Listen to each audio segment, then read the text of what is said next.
उसकी आवाज बदल गई थी।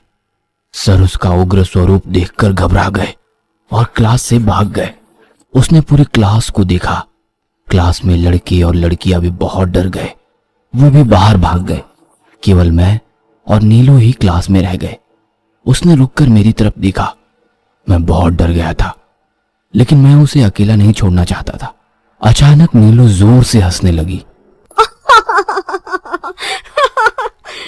माय गॉड, क्या डरते हैं लोग। कैसी लगी मेरी एक्टिंग? मुझे कुछ समझ नहीं आया, मतलब कि नीलू इतनी देर तक अभिनय कर रही थी। नीलू ने पास आकर बोला, तुम सच में बहादुर हो। अब मैं उसे कैसे बताऊं कि मैं भी बहुत डर गया था। फिर वो खून? मैंने पूछा। अरे इंजेक्शन से अंदर रंग छोड़ दिया था, लाल। वो भी जोर से हंसने लगी। तुम जानते हो आदि, मैं पुराने कॉलेज में भी ऐसे ही कारनामे करती थी। माँ को भी लगता है कि मुझे काला जादू आता है। वो भी कभी कभी मुझसे डरती हैं। लेकिन ये सब करती क्यों हो तुम?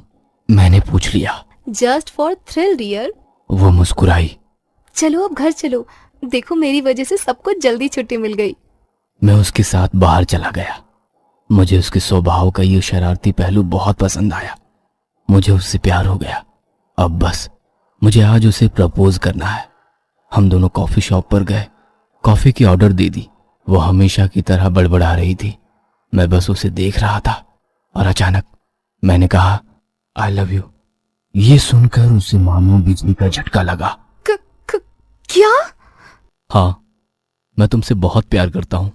जब से मैंने तुम्हें फूल तोड़ते हुए देखा है। फिर मैंने उसके सामने अपने प्यार का इजहार किया। उसने मुझे रोका और कहा, सॉरी यार, लेकिन मैं एक और लड़के से प्यार करती हूँ। वो पुराने कॉलेज से है। ये सुनकर मानो मेरी पैरों तले जमीन खिसक गई। नीलू ने बात करना जारी रखा। वो मुझसे बहुत प्यार करता है, मेरा ख्याल रखता है। तुम जानते हो, वो मुझसे कहता है कि यदि पूरी दुनिया मेरे खिलाफ हुई तो भी वो पूरी दुनिया के खिलाफ होकर मेरे लिए लड़ेगा। मैं उसकी कोई बात नहीं सुनना चाहता था। मैं बस बड़बड़ा रहा था। नीलू, कोई तुमसे इतना प्यार नहीं कर सकता। प्लीज नीलू, मुझे हाँ कहो, तुम उसे भूल जाओ। मैं उसका हाथ पकड़ना चाहता था। अपना हाथ छुड़ाकर वो गुस्से से खड़ी हुई और चीखते हुए बोली, बस चुप रहो। कभी आईने में अपने आप को देखा है? तुम्हारी औकात भी नहीं है मुझसे दोस्ती करने की, और तुम कहते हो कि प्यार करता हूँ। चंपू कहीं के, यू साइको, तुम पागल हो। ये कहने के बाद वो चली गई। आसपास के लड़के और लड़कियां मुझे देख रहे थे। मैंने अपनी गर्दन नीचे रखी और चला गया। मैं उस रात सो ना सका। केवल उसके शब्द मेरे कानों में बज रहे थे। यू साइको, तुम पागल हो, तुम पागल हो।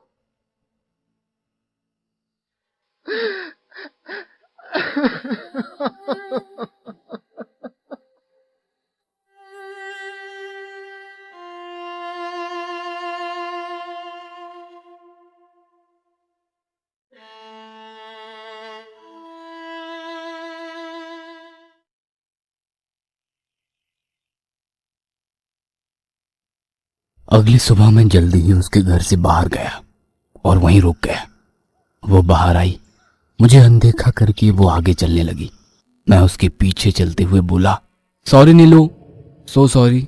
वो रुक गई, मुझे देखा और कहा, इट्स ओके दोस्त।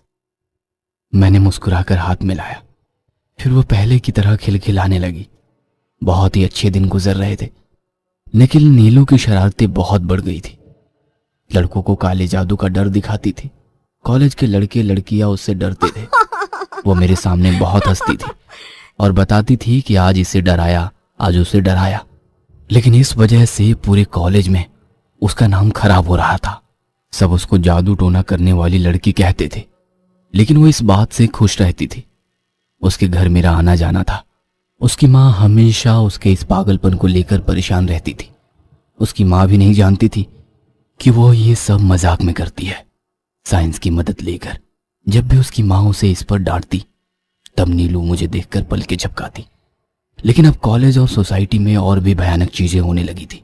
कटे हुए नींबू फेंके हुए मिलते थे, तो कहीं सुइयों के साथ काली गुड़िया।